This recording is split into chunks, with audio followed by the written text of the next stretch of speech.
you would talk about a religious theme, about a religious imperative, and it would say that it's an embarrassment that you're not behaving properly, like you're not doing the appropriate thing, and rather you're doing such unacceptable behavior. Okay, so that's shanda. A bigazint, everyone knows that. Okay, as long as you're healthy. Okay, because somebody would say, for example, oh, okay, I suffered a minor loss. Let's say whatever, I had to pay $100 for so and so. Ah, bigazint. Okay. It's like Gesundheit. Right. Gesundheit is after you sneeze, so you would say right. health. Gesundheit means for health or something. Health. Yeah, Gesundheit means health. Right. But I've also heard like sei gesund. Sei gesund means be healthy. Oh, okay. But it's a goodbye greeting. I see. Be well. Be well. Yeah, be well. Gotcha. Sei gesund. Yeah, sei gesund. And so yes, a bi means as long as. Mm-hmm. A bi gesund, as long as you're healthy. Okay, a bi gesund. Okay, this is a good one. Alte Kacke. This is like this borders a little bit on the They drive so slow. yeah, there you go. Yeah, so if you see somebody driving slow in front of you, that alte Kacke, I will so verschrien, it doesn't want to move. What is it with it? That alte Kacke. I call them, by the way, SMVs, slow-moving vehicles. There's SMV in front of me. I'm stuck behind an SMV. Okay, so I'm going to write this one here. But what's the actual translation? The what? Alte Kacke. What's the actual translation? Oh, the actual translation, a Kacke is somebody who poops. Right? Shits. Yeah. A shitter. Somebody who shits. This old person who shits. No, it's used to refer to a person. Just like a really old person. But you wouldn't say a jinge Kacke, you'd only say an alte Kacke. An alte Kacke. So I guess another equivalent in English would be this old fart. Right, yeah. We'll compare those. We're going alte Kacke. By the way, there's another very interesting expression which was very popular when I was growing up, which is called a, should I translate it? Okay, here, old fart, all right. There's another expression called a knacker und a nien. A knacker und a nien. Okay, so what does this mean? Okay, a knacker means somebody who appears to be, who dresses, who makes himself appear important. Mm-hmm. That's a knacker. Okay, there's somebody who, for example, in the contemporary setting would be somebody who drives a nice car, he has cherry lights, right? He has...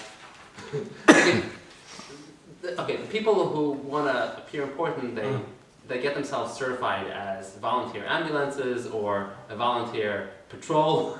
Okay, so they can run the lights, a traffic light when needed, you just run the siren and the lights, you flash the lights, and okay, you're important, you're doing something, you're an official business, you're rescuing someone, whatever. Okay. So that's a knacker. So a knacker is somebody important. So literally knacker means somebody, to knack means to knock. Knack, exact same word. So the knacker is literally to knock. So how knacker became an important person, I don't know. But a knacker und a nien, if you take out the nien, nun is a letter. If you take out the nun from knacker, what do you get? There's a knacker und a nien. Okay, another expression. A knacker und a nien. Okay, this is a good word. Has anyone heard of this word? Babkas. Nothing. Babkas, nothing, yeah. It's a good word. So for example, somebody's going to ask you, wie viel machst du dort? How much are they paying you? How much are you making there? Wie viel machst du? Ah, ich mach Babkas. The Zunehmer Babkas, right? They're paying me Babkas. They're paying me... What's ich? Ich is I. Right. It's a cognate of ego. The g and ch are cognates. It's the same sound. G, ch, ego. I'll buy it. Ech means I. So Babkas is nothing. Okay, this is a very good one. Baba Maisa. A Baba Maisa. A Baba Maisa is an old wives' tale. So Baba is a grandmother. Right, the Baba and the Zaide. So a Baba Maisa is is pale, something that's not necessarily true. Okay, here's a very good. Should I write it down here? Bupkis is trivial slash insignificant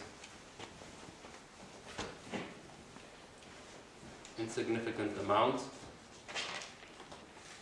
Okay.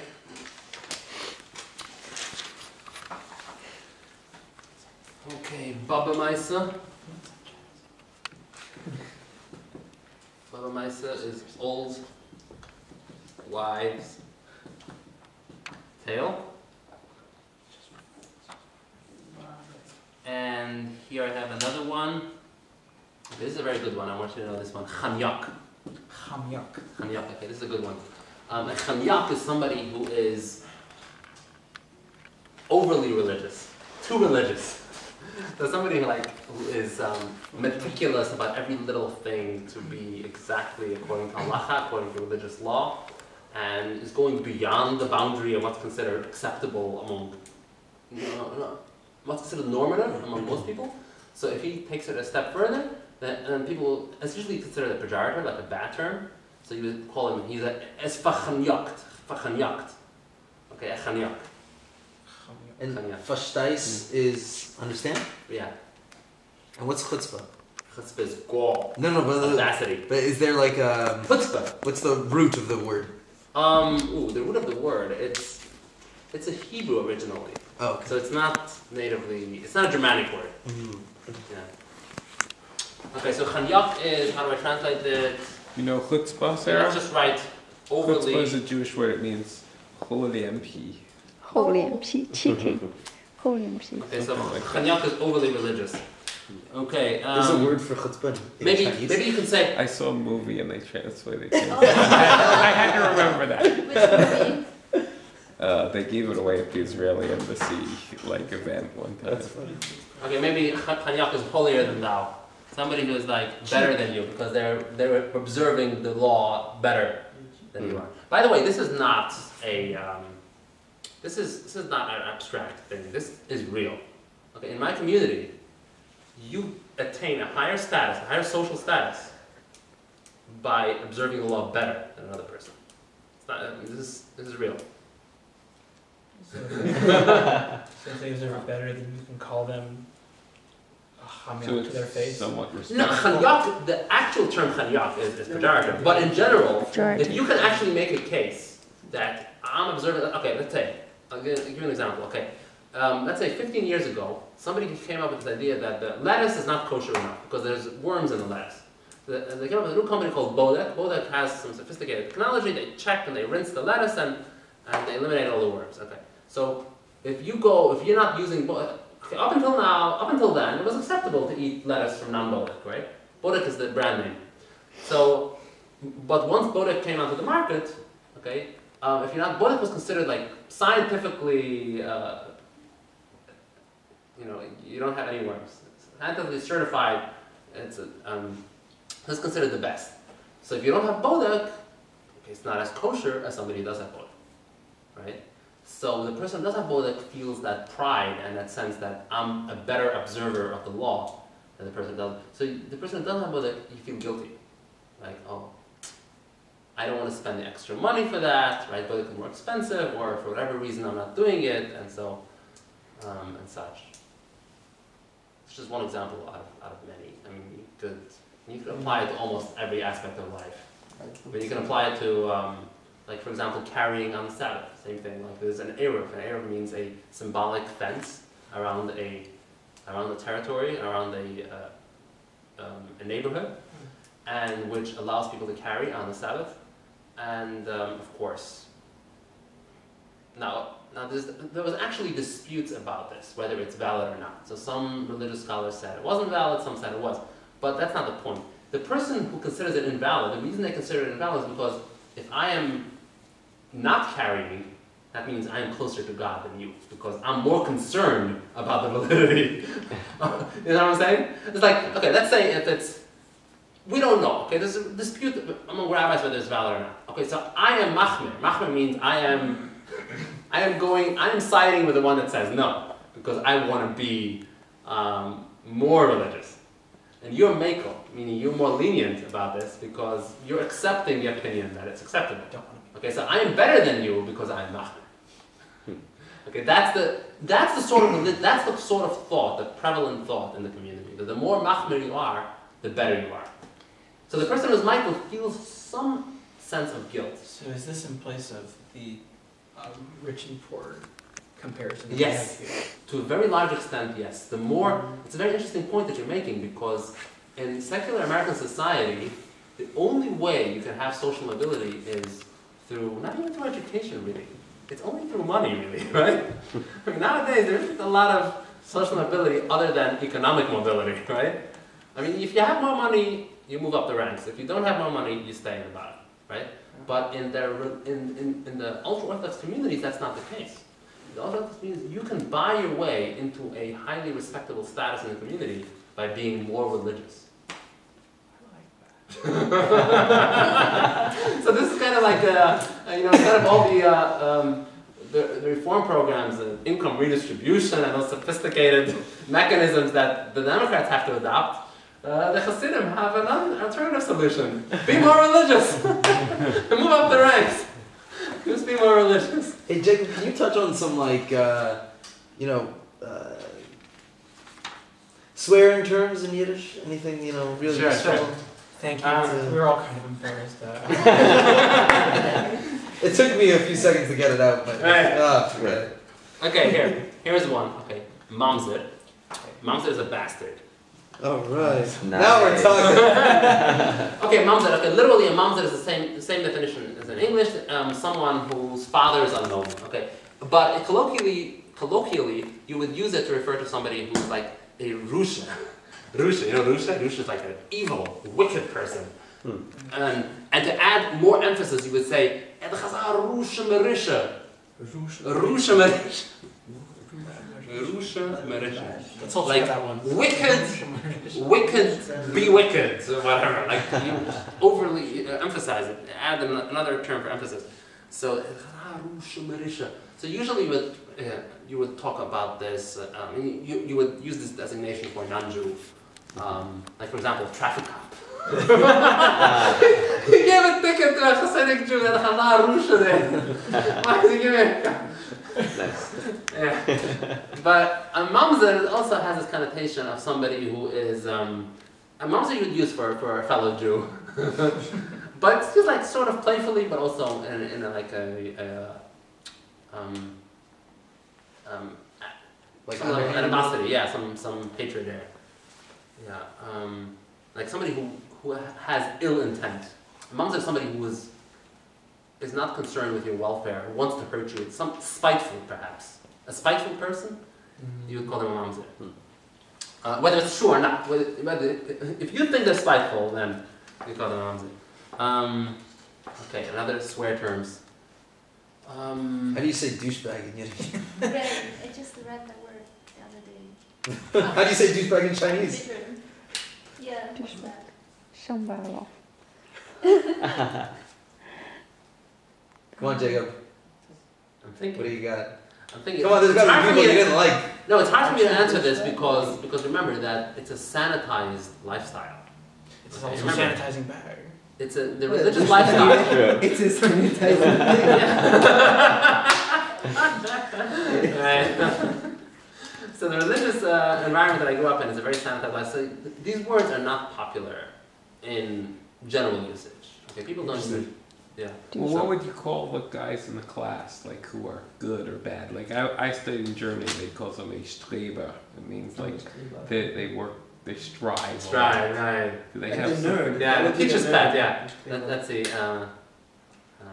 I get the yingle maybe? A good boy. How about schmuck? Everyone says, that's. I don't even know how bad that word is because I hear it all the time in regular English, and other people say, "Oh, it's kind of bad." And Right. Let's see. What's the connotation of schmuck? Well, the literal meaning is penis, right? Is that the? Some people say that it's not really. Nobody calls penis schmuck. By the way, the penis is never referred to explicitly. Yeah, there's a euphemism for that, which is iver. Iver means the limb. The limb. That sounds a bit like ego there. The limb. Well, how do you What is If you have to refer to it, then the proper way of referring to it is the ivan. Does no one talk about genitalia? Or you would say the bris. But the bris is Oh, more general, and it's not a correct term. So if you went to the doctor and you said, like, I would probably say ego. If you went to the doctor is not Hasidic. There are no Hasidic doctors. Well, never mind. I guess you don't need a word then. Yeah. So like, do people generally not speak about, you know? No. People wouldn't say anything People about genitalia. never discuss sex. By the way, even after you get, let alone before you marry. Before you marry, not even supposed to think about it, not supposed to talk about it, nothing. It doesn't exist. Okay, before you marry. You don't even meet the opposite sex before you get married in my community. You never interact with the opposite sex at all. Like I would say that 50% of the people get married, and that's a large number, don't know what they're supposed to do.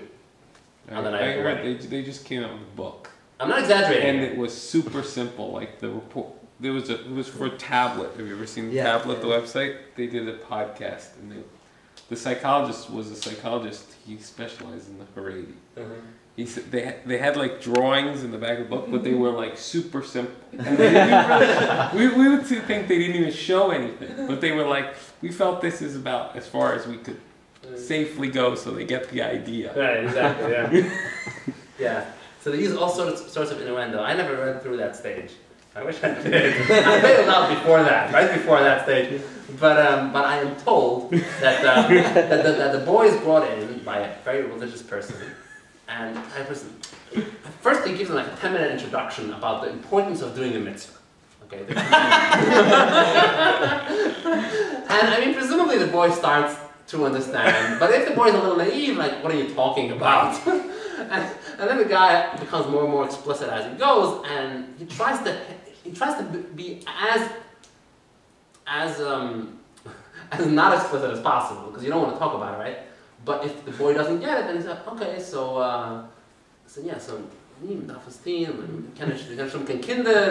to do it because you got to do it, and you don't only do it because of God, you only do it because of the commandment, you only do it, and it's a holy act, and he explains to them how holy it is, and you have to think about God, and etc.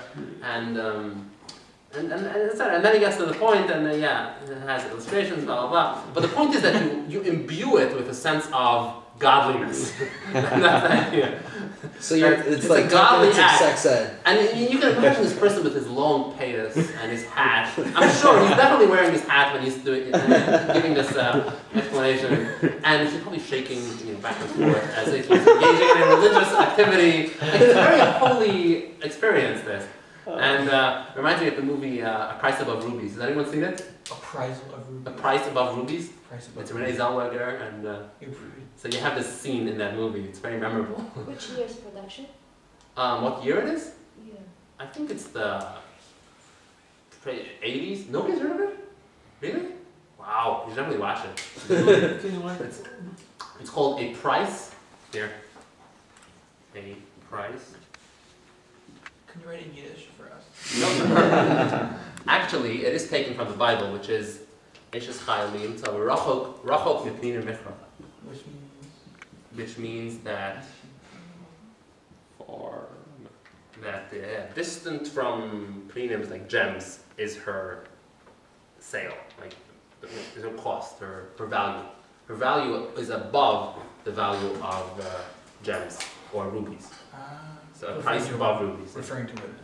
Referring to women, yeah. Okay. It's in the. That's romantic. It's Eshes Chayil is located in what book? It's in Mishlei, yeah. Proverbs. Yeah, the book of Proverbs. So it's taken from that book, yeah. But in the movie, you have a scene there where before the sex, you have the boy is studying Mishnayos. Okay, so he's reciting, and he's like and Renee Zellweger, she's acting as the woman, and she's like, okay, come already, enough already. Like, and then you see him in the act. And he's like, immediately withdraws. Okay, enough. Like, he doesn't want to caress, nothing. He did it, it's done. You don't hear any moaning, you don't hear nothing. It's like it has to be pitch dark, by the way. This is very inviolable injunction. You cannot have any light at all. no candle, no light. You have to shut down all the shutters, you have to put the towel under the door. Wow. It's dark. Why do it have to be pitch then? I don't know. Alright. That's the rule. By the way, the thing that has to be done through a towel, that's completely legend. Not true at all. That's an urban myth. I don't know how it started, but actually I do know how it started. Because the Hasidim wear the talit, which has a hole, so somebody probably thought, okay, that's what they use. People who think dirty, you see a hole, okay, that's the hole. Not people go to Moshe. Not people go to Moshe. Okay, so okay, more bad words. Okay, let's see. Okay, so What about chazar? Chazar's not a good word. Chazar's a pig. Yo, that's actually it's good that you're mentioning this because nowadays, you know, this scandal lately about molesters, sexual molesters. Yeah. So now the term in Yiddish for a sexual molester is chazar. Chazar literally is a pig, but it's used nowadays the euphemism for a person who is a molester, a chazar. Yeah, but it's also used in many other contexts as well. Somebody who eats a lot, or could be termed as a chazar. The chazar with the best. What's das für you? Okay, why are you eating so much? It could also be referred to like a really greedy person. Right, the greedy. Right, Zanish is a chazar. Right, don't. Right, good. Yeah, good point. Right, a greedy person. Right. Yeah, so it has many different usages. Right. Okay, so chazar, schmuck, to go back to schmuck. So what does schmuck mean? Let me think about this. Schmuck. You were comparing it earlier with us with puds. Right. I think that really helps us understand. It gives us truly deep understanding. No? Well, I have a truly deep understanding. I don't know. What's a schmuck? Maybe somebody can shed some light on this. I don't know. What is a schmuck? It's a very nebulous term. I don't know. I don't know how to define it. A putz I could better define. Putz is definitely it's a negative. Schmuck is putz means somebody who is just an asshole. That's what I would say. A jerk. Somebody who just does things to hurt other people for no particular reason, just because they're just not sensitive, not polite. Okay, that's a putz. Okay, a schmuck is different. I don't know how. I'm trying to think. I don't use personally. You don't use it, so I don't know. Is that a nerd? No, it's more negative. It's not a nerd. Yeah, it's like a jerk or just It's somebody like like, you know, you're a schmuck or you're a, you know, it's negative. And does schlep literally mean to carry? Yes. Okay, schleper is a good word. Okay, schleper. So schleper in modern Yiddish, schlep literally is to carry, to schlep, and it's also used, it's one of those words that have entered the English language through that Russian immigration wave. Okay? So schlep, you would commonly hear that among New Yorkers. I just can't schlep all that up, all those stairs, so that's why I'm taking the elevator, for example, okay? I can't just drag or carry all that up. But you can also refer to a person as a schlepper. So a schlepper is somebody who just drags along. A schlepper. So literally, that's what it means, schlepper. So, but by extension, it means somebody who just doesn't really have a good job, and is just, you know, just like doesn't have a plan, right? He's just taking it day by day, doesn't just wandering, drifting, a drifter, okay, a drifter. So it could mean somebody. Usually, it means somebody that doesn't have a job and is perhaps a beggar, okay, or just engages in odds and ends, is poor usually, and just tries to, you know, tries to find bargains everywhere. Is there an insulting phrase? Cut corners. Is there an insulting phrase that revolves around guy cucking yum or something like that? I once heard my grandma try to insult someone, and I think she told them to shit in a lake. But I'm just trying to understand. I was trying to understand what she was saying. There's a whole phrase to it. I wonder if you're familiar with that phrase. I'm not. But it makes sense. Guy cucking yum is go poop in the ocean. Right. Yeah. Can you explain Meshuggah? Oh, that's a good one. Good question. Okay. Yeah. Meshuggah is it has so many different meanings. It could be used in so many different contexts. Literally, a Meshuggah is somebody who's crazy, right? That's literally what it means.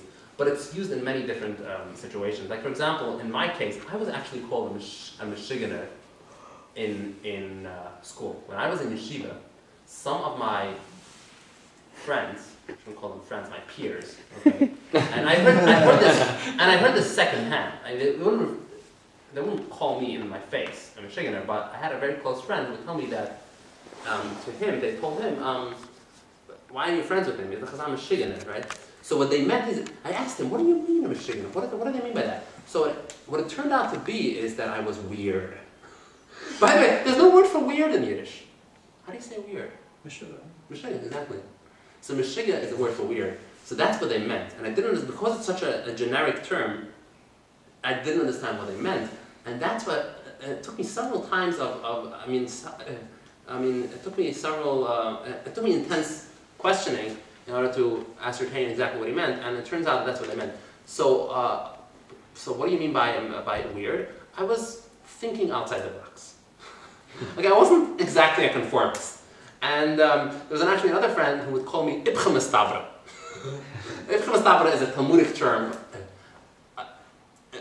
The contrary is plausible. Mestabra means plausible.